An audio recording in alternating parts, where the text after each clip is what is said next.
Baik, silakan untuk Ustadz bisa langsung dijawab pertanyaan pertama. Bismillah. Sepertinya mirip-mirip ya pertanyaannya. Tiga serangkaian. Ya. Bagaimana kita belajar ikhlas ya. Namun terkadang hati kita masih memiliki pertentangan dengan orang lain ya. Atau kita kesal dan sebagainya. Terus mirip dengan pertanyaan yang ketiga tadi ini ya. Bagaimana cara kita ikhlas sementara hasil yang kita dapatkan itu tidak sesuai dengan harapan kita ya. Namun setelah diberikan motivasi baru bisa ikhlas. Nah, bagaimana seperti itu? Perhatikan. Ikhlas hadratal muhtaramin rahimakumullah ya.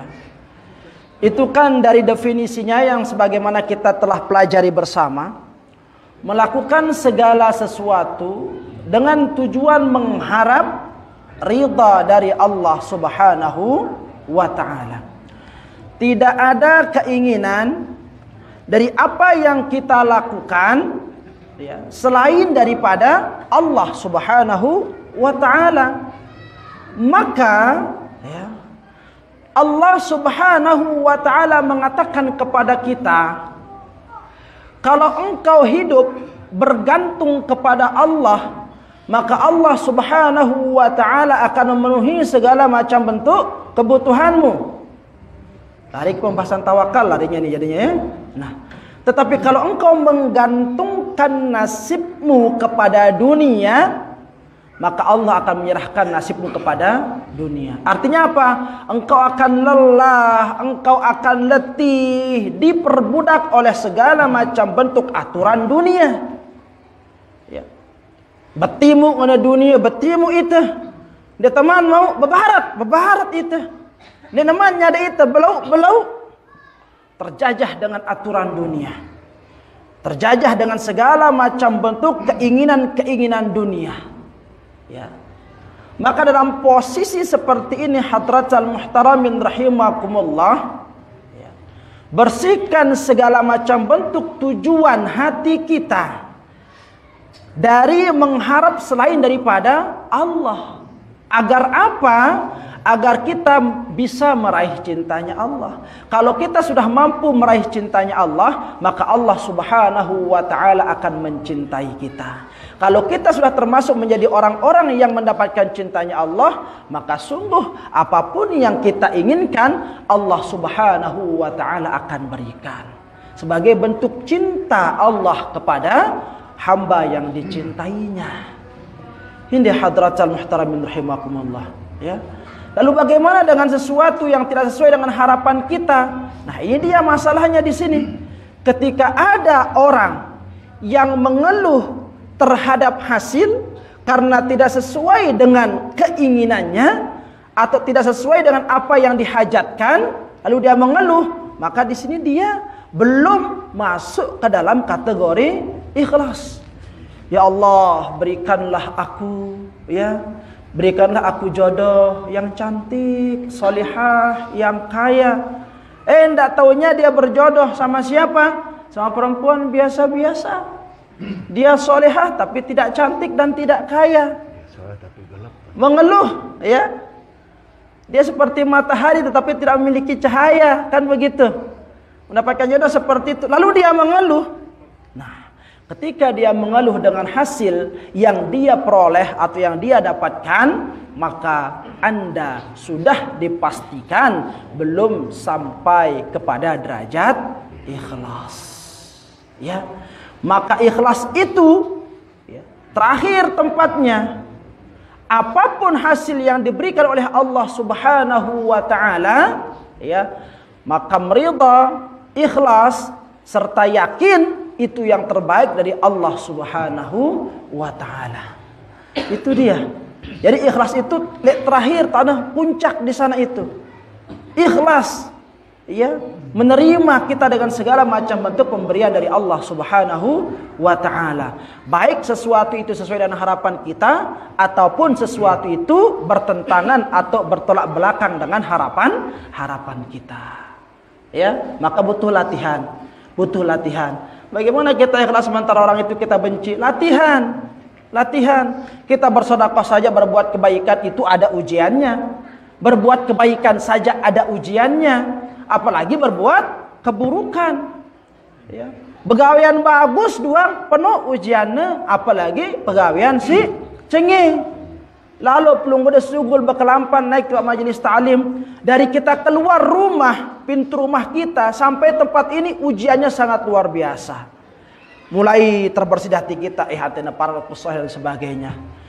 Bisa kita lawan hati-hati yang seperti itu lo guna ke patu teleka, ya, gitani tesi dedara, gitani tesi dengan nina, masih baunda istiqomah aten teletono, aida, baru aku leka kejitin aku, ya, gitane dong aku, sangi demen kita kutek ngaji selasa karo ino,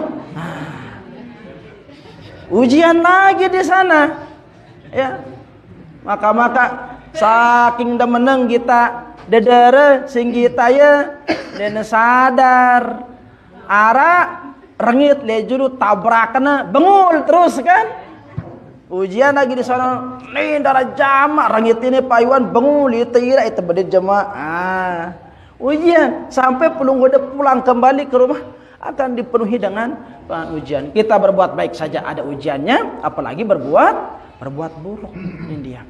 Nah, kembali ke pertanyaan yang terakhir tadi. Pertemuan yang lalu dikatakan, ya, Allah Subhanahu wa taala menjadikan ikhlas itu sebagai amalan yang sir dan amalan yang rahasia yang Allah Subhanahu wa taala akan taruh pada hati-hati hamba yang ditentukan, hamba-hamba pilihannya. Sekarang pertanyaannya, apakah kita bisa untuk menjadi hamba pilihan tersebut? Ya.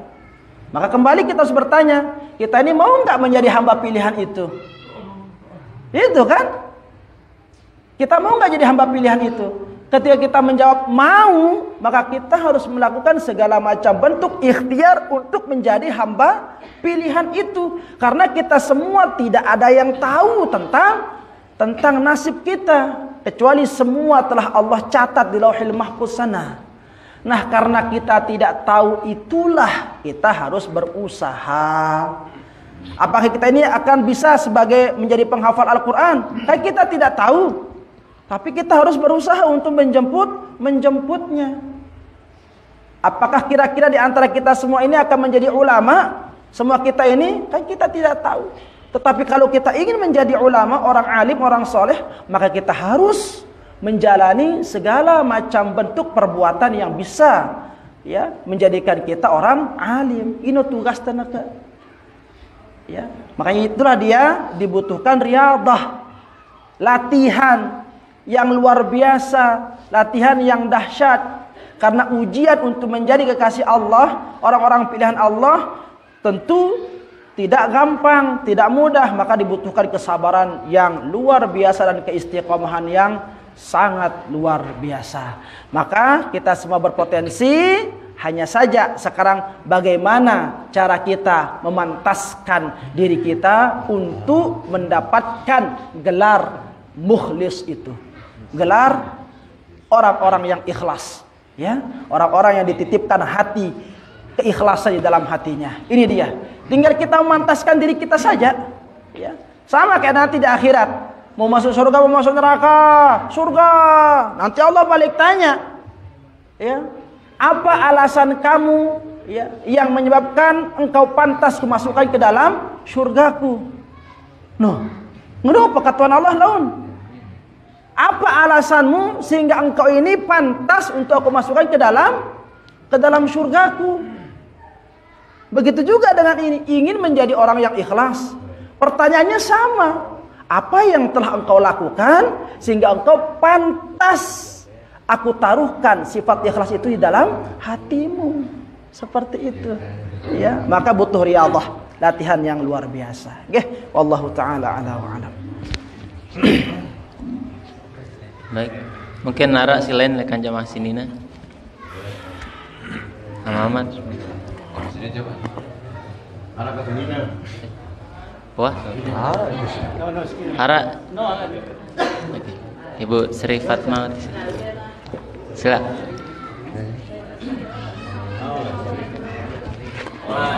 Waalaikumsalam warahmatullahi wabarakatuh. Peserta baru ini. Dari contoh yang di masyarakat, namanya orang, terutama wanita, kalau misal kecewa atau meninggalkan bagaimana, itu sering melakukan jampi begitu kalau sekarang. Bagaimana itu digantikan dengan ikhlas? Iya. Pertanyaan berikutnya.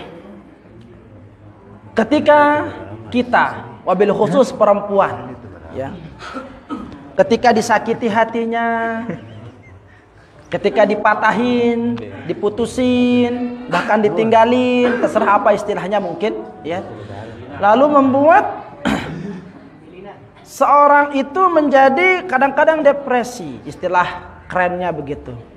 Nah, dengan keadaan atau posisi seperti itu menyebabkan kita kadang-kadang mendatangi orang-orang pintar, jampi-jampi dan sebagainya. Bakar-bakar menyan, ya. Di sini cincinnya 10 begini. Nah, bagaimana seperti itu? Apakah dengan ikhtiar seperti itu kita telah dikatakan ikhlas? Tidak. Ya. Kalau orang yang ikhlas, yang menyerahkan segala macam bentuk hasil kehidupannya itu kepada Allah, maka dia tidak akan pernah mengenal istilah galau. Dia tidak akan pernah mengenal istilah depresi. Bahkan na'udzubillah sampai tingkatan yang paling fatal itu bunuh diri.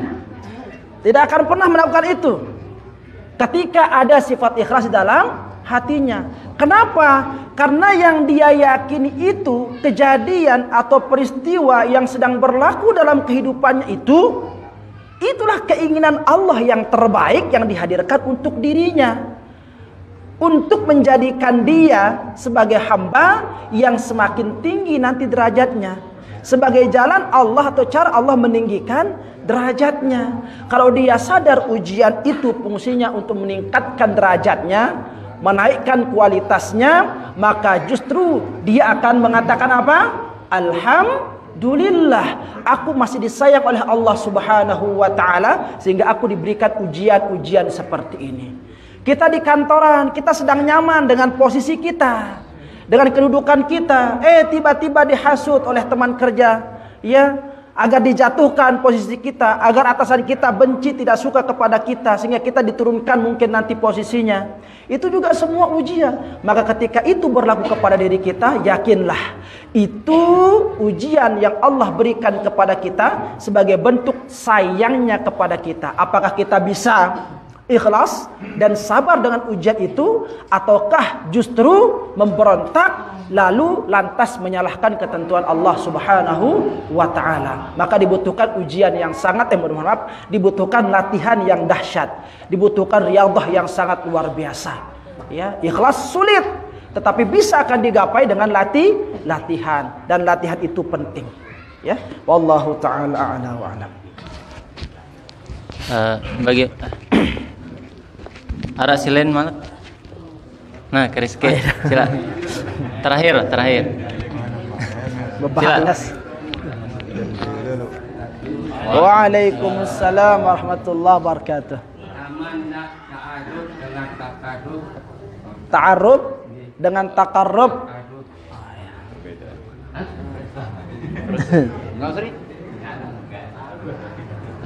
Ya. Sama tidak istilah ta'aruf dengan takarub, ya.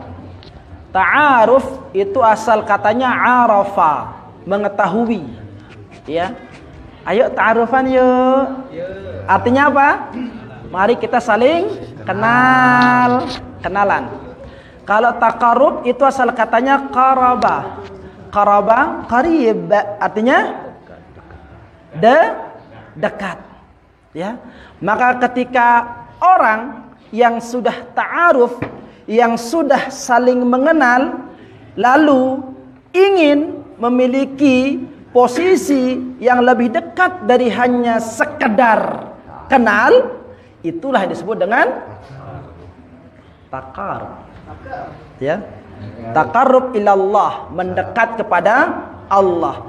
Takarub ilal jamilah, mendekat kepada yang cantik. Seperti itu. Takarub ilan niswan, ya, mendekat kepada perempuan-perempuan. Seperti itu. Sekarang mau takarub mana kita ini? Gitu kan? Iya. Jadi semua ta'aruf dulu. Kita mau dekat dengan Allah, ta'aruf dulu, kenal Allah. Bagaimana kita bisa beribadah kalau Allah saja kita tidak kenal? Siapa Allah itu? Kan begitu. Sehingga amalan kita tidak sia-sia. Salat dengan salat itu, puasa dengan puasa itu, berjumat dengan berjumat itu. Lahun dia tahu tujuan lekan ibadah sigawe itu, maka perlu ta'aruf. Kenal dulu, ini salat apa?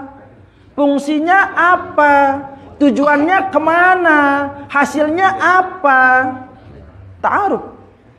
Ta'aruf itu bisa kita dapatkan dari belajar.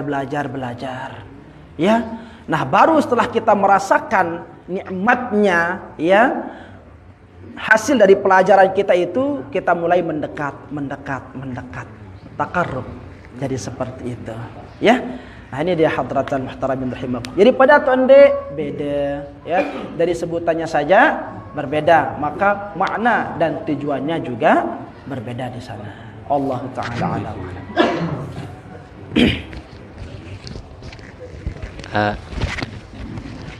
Ara masih keris. Boleh lah, cukup lah. Sang kena sambil. Cukup sedih. Sebelum tertutup pengajian kelam ini, seperti biasa kita tutup dengan membaca sholawat. Yang akan saya sendiri. Ya. Bismillahirrahmanirrahim. Allahumma salli ala Muhammad ya Rasulullah.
أعوذ بالله من الشيطان الرجيم. بسم الله الرحمن الرحيم. الحمد لله رب العالمين حمدا يوافي نعمه ويكافئ مزيدا.